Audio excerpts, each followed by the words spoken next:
Group of institution में आपका स्वागत है।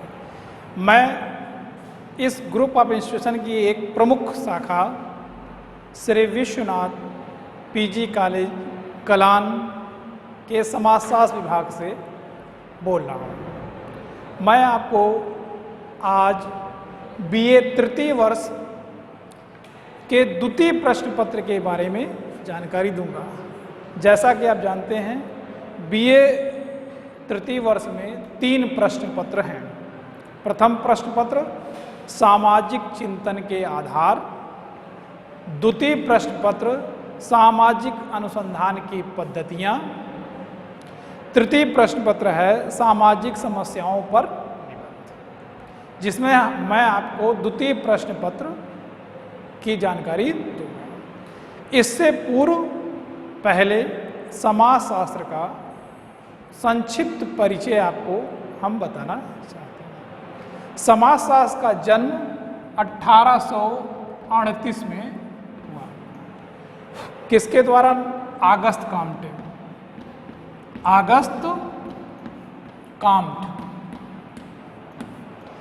ऑगस्ट काम्ट ने 1838 में समाजशास्त्र का नाम सुझाया। ऑगस्ट काम्टे का पूरा नाम इसीडोर ऑगस्ट मेरी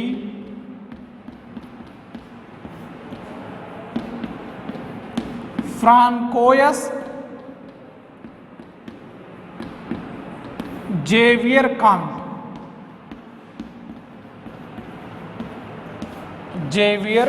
है। फिर से देखिए, 1838 में समाजशास्त्र का जन्म हुआ। जन्मदाता ऑगस्ट काम्टे। ऑगस्ट काम्टे का पूरा नाम इसीडोर ऑगस्ट मेरी फ्रांकोयस जेवियर काम्ट था। काम्ट को कहीं कहीं देखा जाता है कि कुंत और कांट,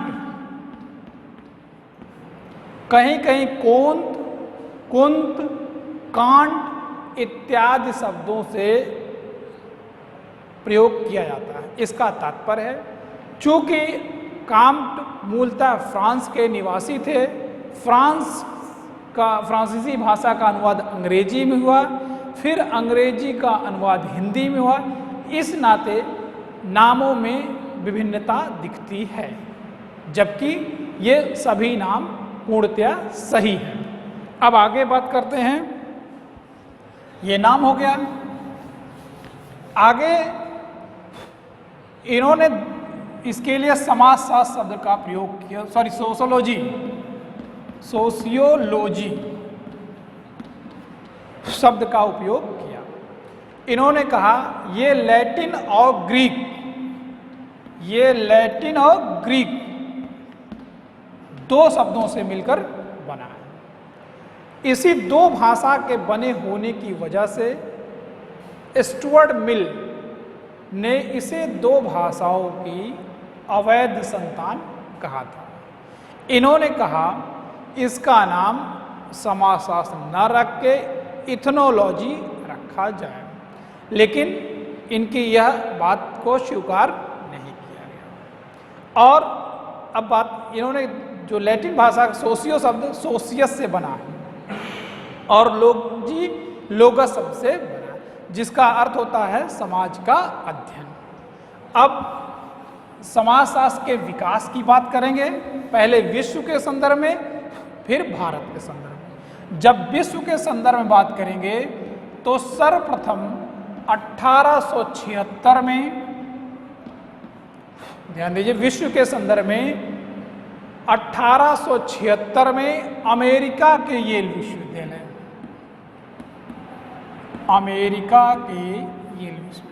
ध्यान दीजिए, जन्म तो इसका फ्रांस में हुआ, लेकिन 1876 में अमेरिका के येल विश्वविद्यालय में डिग्री स्तर पर इसे मान्यता मिली।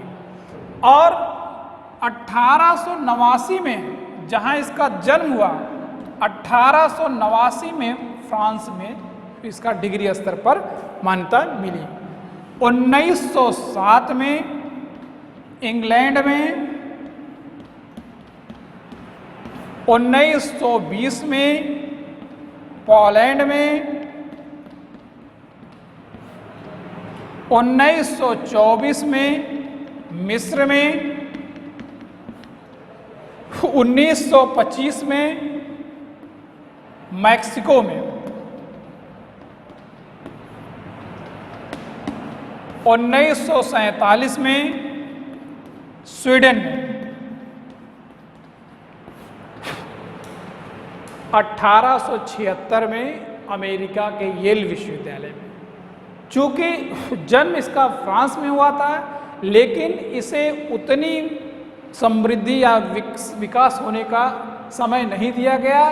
बाद में 1889 में फ्रांस में डिग्री स्तर इसकी मान्यता है।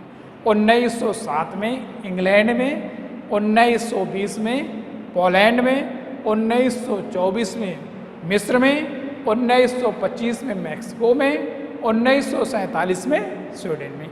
ये विकास का क्रम आपका विश्व के संदर्भ में रहा। अब बात आती है भारत के संदर्भ में। भारत के संदर्भ में बात करेंगे तो 1914 में बंबई विश्वविद्यालय, 1914 में बंबई विश्वविद्यालय में कला संकाय के अधीन,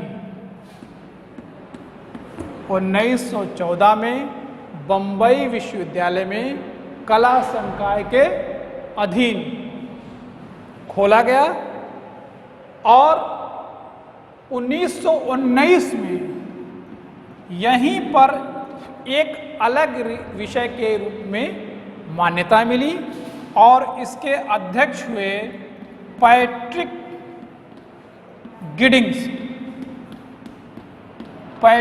गिडिंग्स। और 1917 में कलकत्ता विश्वविद्यालय में, कलकत्ता विश्वविद्यालय में खोला गया। 1924 में जीएस घुरिये को इस यहाँ बंबई विश्वविद्यालय में समाजशास्त्र का अध्यक्ष बनाया गया और इसी वजह से जीएस घुरिये को भारतीय समाजशास्त्र का जन्मदाता कहा जाता है। जीएस घुरिये का पूरा नाम सदाशिव घुरिये था। और अब आते हैं 1921 में लखनऊ विश्वविद्यालय में खोला गया। इसके अध्यक्ष हुए राधा कमल मुखर्जी। 1921 में लखनऊ विश्वविद्यालय में खोला गया, अध्यक्ष हुए राधा कमल मुखर्जी।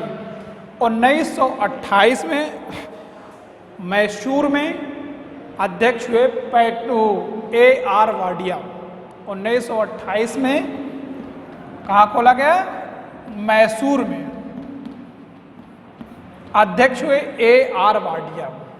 1939 में पूना में, 1939 में पूना विश्वविद्यालय में खोला गया, अध्यक्ष हुए श्रीमती इरावती कर्वे। अध्यक्ष हुई श्रीमती इरावती कर्वे। ये भारत की पहली महिला अध्यक्ष कहलाई। ये भारत की पहली महिला अध्यक्ष है। एक बात और, ऑगस्ट काम्टे ने समाजशास्त्र को पहले समाज भौतिकी कहा था। समाज भौतिकी, लेकिन इनको कुछ समय पश्चात पता लगा कि बेल्जियम के एक भौतिक शास्त्री हैं जिनका नाम है एड्राफ्ट क्वेटलेट, जिनका नाम है एड्राफ्ट क्वेटलेट। इन्होंने इस शब्द का प्रयोग पहले ही एन ऐसे ऑन सोशल फिजिक्स में कर दिया है। एन ऐसे ऑफ सोशल फिजिक्स में कर दिया है। ठीक। एंड ऐसा इस नाते इन्होंने इसका नाम बदलकर समाजशास्त्र रखा। अब आते हैं अपने पेपर की बात। ठीक, पेपर में हम पढ़ाएंगे आपको सामाजिक अनुसंधान की पद्धतियाँ। इसमें आप जैसा कि शब्द से स्पष्ट है, सामाजिक अनुसंधान, सामाजिक अनुसंधान, अनुसंधान। तो अनुसंधान, सामाजिक शब्द को भूल जाइए अभी, आज आ जाइए अनुसंधान। अनुसंधान को अंग्रेजी में रिसर्च कहते हैं। अनुसंधान को अंग्रेजी में रिसर्च कहते हैं। यह दो शब्दों से मिलकर बना है, री और सर्च। री का अर्थ होता पुनः, सर्च का अर्थ होता खोज। री का अर्थ होता पुनः और सर्च का अर्थ होता खोज, अर्थात बार बार या दोबारा खोजना। और अनुसंधान का तात्पर्य होता है, ठीक उसी तरह अनुसंधान में मुख्यतः दो बातें हैं। पहला है अवलोकन करना, किसी घटना को देखना, आखिर घटना घटी क्यों, कहीं घट गई तो आप देखते हैं घटना को। दूसरा कार्य कारण का संबंधों का पता लगाना। जैसे आपने सुना कि कानपुर में ट्रेन एक्सीडेंट हो गया, तो पहला काम है कि आप वहाँ जाकर घटना को देखेंगे, और दूसरा काम है कि घटना क्यों हुई, कैसे हुई, इन सब की जानकारी इकट्ठा करना। ये अनुसंधान की श्रेणी में आता है। अनुसंधान में ठीक उसी प्रकार एक विधि है जैसे वैज्ञानिक विज्ञान होता है। विज्ञान का मतलब होता है क्रमबद्ध, सुव्यवस्थित, सुसंगठित ज्ञान को विज्ञान कहते हैं। क्रमबद्ध, सुव्यवस्थित, क्रमबद्ध, सुव्यवस्थित, क्रमबद्ध, सुव्यवस्थित, सुसंगठित ज्ञान को हम विज्ञान कहते हैं। विज्ञान की परिभाषा यही है, क्रमबद्ध, सुव्यवस्थित, सुसंगठित ज्ञान को हम विज्ञान कहते हैं। अनुसंधान भी ठीक इसी प्रकार निरीक्षण, परीक्षण, निरीक्षण, परीक्षण, वर्गीकरण और सत्यापन, निरीक्षण, परीक्षण, वर्गीकरण और सत्यापन, इन चारों माध्यम से जो ज्ञान प्राप्त किया जाता है उसको ही हम अनुसंधान की श्रेणी में रखते हैं। आप एग्जाम्पल देखिए, जैसे अगर कोई इस तरह की विस्मृति फैलाई जाए या इस तरह का रूमर फैलाया जाए कि कलान महाविद्यालय में अध्ययन अध्यापन कार्य सुचारू रूप से नहीं चलता, तब अनुसंधानकर्ता ऐसे नहीं मानेगा। वो पहला काम करेगा निरीक्षण। जैसे 10 बजे आपकी घंटी लगती है तो कॉलेज में आएगा और A block, B block, C block सभी कमरों के बरामदे में घूमता हुआ चला जाएगा। वो देखता है कि टीचर पढ़ा रहा है, बच्चे पढ़ रहे हैं, तब वह अपने निरीक्षण में लिखेगा कि मैं कॉलेज में घंटी लगने के पश्चात एंट्री किया, बच्चे पढ़ रहे थे, टीचर पढ़ा रहा था और हमने अपने निरीक्षण में पाया कि यह गलत रूमर महाविद्यालय के प्रति फैलाया जा रहा है। वहाँ अध्ययन अध्यापन कार्य बहुत ही सुचारू रूप से चलता है। दूसरी बात आती है परीक्षण। परीक्षण के लिए अनुसंधानकर्ता को कुछ समय के लिए रुकना पड़ता है, हर कमरे के सामने कुछ समय। क्यों? वह ये देखना चाहता है क्या वाकई में अध्यापक ही पढ़ा रहा है या कहीं ऐसे तो नहीं कुछ बच्चे किसी सेमिनार या किसी और चीज़ की तैयारी कर रहे हैं या कोई और भी बात है, या कहीं ऐसा तो नहीं है वो कॉमन रूम है। तो इस इसके लिए उसे हर कमरे के सामने कुछ देर रुकना पड़ेगा। तत्पश्चात वो देखता नहीं, अध्यापक ही पढ़ा रहा, बच्चे ही पढ़ रहे हैं। इसका मतलब है कि यहाँ अध्ययन कार्य सही ढंग से होता है, तो वह अपने परीक्षण में भी लिख देगा कि मैं महाविद्यालय गया, निरीक्षण किया और परीक्षण किया, तत्पश्चात हमको ज्ञात हुआ कि यहाँ अध्ययन अध्यापन कार्य सुचारू रूप से होता है। इस प्रकार की भ्रांति कुछ लोग फैला रहे हैं। नेक्स्ट बात आती है वर्गीकरण। वर्गीकरण का तात्पर्य है इसके लिए उसे कुछ तथ्यों की जरूरत होगी। जैसे मान लीजिए वो कमरा नंबर सी, ब्लॉक सी में हो जाते हैं और कमरा नंबर 30 में कौन अध्यापक पढ़ा रहा है, क्या पढ़ा रहा है, इसके लिए उन्हें कुछ तथ्यों की जरूरत पड़ती है। जैसे वो टाइम टेबल मंगाएंगे, टाइम टेबल में वो देखते हैं कि कमरा नंबर 30 में पहली घंटी में किस अध्यापक का पीरियड लगा हुआ है। अगर उन्हें ऐसा लगता है कि कमरा नंबर 30 में पहली घंटी में सी ब्लॉक में इकोनॉमिक्स के सर डॉक्टर विनय सिंह की घंटी अलॉट है, तब टाइम टेबल के हिसाब से वो चेक करते हैं क्या ये विनय सिंह ही पढ़ा रहे हैं। अगर विनय सिंह पढ़ा रहे हैं तो ये अपने वर्गीकरण में भी लिख देते हैं कि हाँ ये सही है।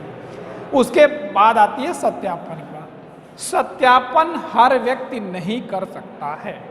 सत्यापन के लिए विषय विशेषज्ञ की जरूरत पड़ती है। जैसे इकोनॉमिक्स अगर है तो इकोनॉमिक्स का ही योग्य अध्यापक उस विषय को चेक करेगा क्या वाकई में ये सही पढ़ा रहे हैं कि गलत पढ़ा रहे हैं। अगर वो क्लास में बैठेगा और कुछ देर बैठेगा, तब वो लास्ट में एक लाइन लिखेगा कि हम निरीक्षण किए, परीक्षण किए, वर्गीकरण किए और सत्यापन, इन चारों माध्यमों से हमने ये पाया कि कलान महाविद्यालय में अध्ययन अध्यापन कार्य बहुत ही अच्छा, बहुत ही समय के साथ और गुणवत्ता परक।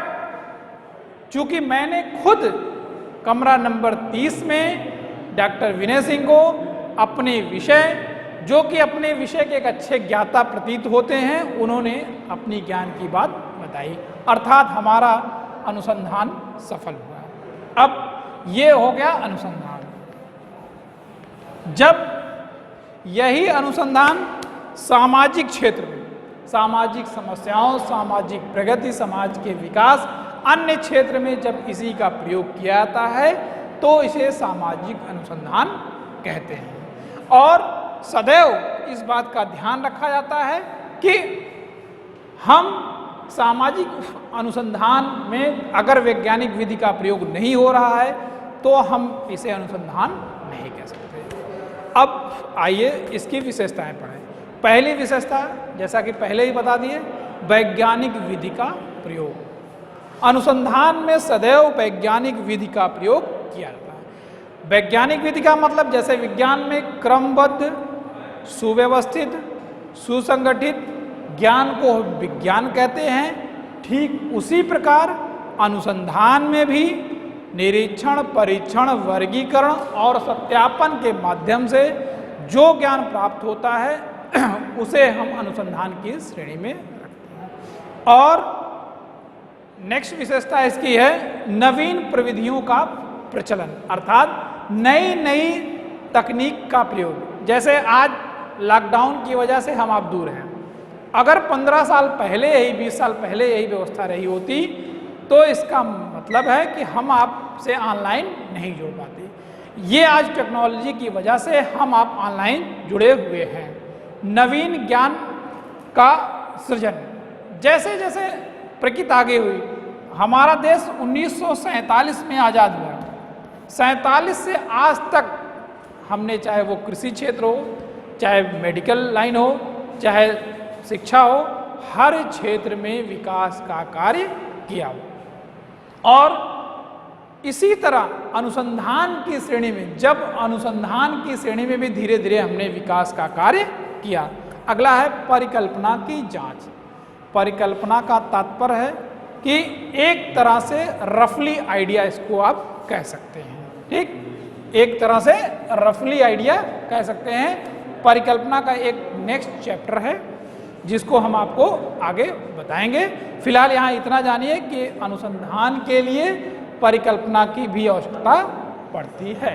अब दूसरा लिखिए सामाजिक प्रकृति। ये हो गया विशेषता के बाद सामाजिक अनुसंधान की प्रकृति। पहला है वैज्ञानिक प्रकृति। आपने पहले बताया कि बगैर वैज्ञानिक प्रकृति के आप अध्ययन नहीं कर सकते हैं और इसका क्षेत्र व्यापक है। समाज का कोई एक निश्चित दायरा नहीं है कि इस जगह, समाज का मतलब है पूरे विश्व में कहीं भी आप अध्ययन कर सकते हैं। और दूसरी चीज, यह मानव से ही संबंधित है, चाहे वो आदि मानव हो, चाहे सभ्य समाज हो, चाहे औद्योगिक, कहीं भी यह मानव से ही संबंधित है, अन्य किसी से संबंधित नहीं है। अब इसके उद्देश्य आइए, इसके मुख्यतः दो उद्देश्य हैं, एक सैद्धांतिक उद्देश्य, एक व्यवहारिक उद्देश्य। सैद्धांतिक उद्देश्य का तात्पर्य है कि हम फैक्ट को जानते हैं, जैसे कहीं कोई घटना घट जाती है तो घटी कैसे, रियल चीज हम सिद्धांत के आधार पर देखते हैं। जैसे कहीं ट्रेन एक्सीडेंट हो गया तो उस एक्सीडेंट को हम देखते हैं, ये सिद्धांत है कि वहां दो ट्रेनें लड़ गई या ट्रेन का एक्सीडेंट हो गया। दूसरा होता है व्यवहारिक, किन परिस्थितियों में ये घटना घटी, इन परिस्थितियों को हम कहते हैं व्यवहारिक उद्देश्य। पहला हो गया सैद्धांतिक उद्देश्य, दूसरा हो गया व्यवहारिक उद्देश्य। व्यवहारिक उद्देश्य का मतलब होता है कौन कौन सी परिस्थितियां इस कार्य के लिए उत्तरदायी थी। नेक्स्ट है आपका महत्व। पहला है अज्ञानता को दूर करना। सामाजिक अनुसंधान का बहुत मूल और बहुत सबसे मूल चीज है कि अज्ञानता को दूर करने के लिए अनुसंधान का प्रयोग किया जाता है। नंबर 2, समाज कल्याण में सहायक। अनुसंधान के द्वारा समाज में जो व्याप्त कमियां हैं उनको दूर करने के लिए हम इसका प्रयोग करते हैं। नवीन ज्ञान की प्राप्ति। नवीन ज्ञान, जब अनुसंधान में हम वैज्ञानिक विधि का प्रयोग करेंगे तभी हम आगे नया नया ज्ञान प्राप्त करेंगे। कल्याणकारी कार्यों में जैसे कोई भी योजना लागू करनी है, जैसे हमारे पूर्व प्रधानमंत्री डॉक्टर मनमोहन सिंह या इस समय प्रधानमंत्री माननीय नरेंद्र मोदी जी कोई भी योजना अगर लागू करना चाहते हैं तो पहले इनको एक अध्ययन करना पड़ेगा कि इस योजना का क्या वहाँ के लोग स्वीकार करेंगे कि नहीं करेंगे। अगर नहीं स्वीकार करते हैं तो उसको लागू करने का कोई फायदा नहीं। आज अगर आप रियल चीज देखना चाहें, प्रधानमंत्री ने हर गांव में, हर ग्रामीण को एक एक लैट्रिन की व्यवस्था दे दी है और उसके लिए गवर्नमेंट अनुदान भी देती है, लेकिन क्या वाकई में ये योजना सफल हुई है? आप इसका यथार्थ चित्रण अपने अगल बगल के गांव में जाके सर्वे कर सकते हैं और तब आप जानिए कि कोई व्यवस्था बनाना आसान है, लेकिन उसको लागू करना और वहाँ के लोग उसको स्वीकार करें, ये बहुत बड़ी बात है। अगला चैप्टर हम नेक्स्ट डे पढ़ाएंगे। Thank you.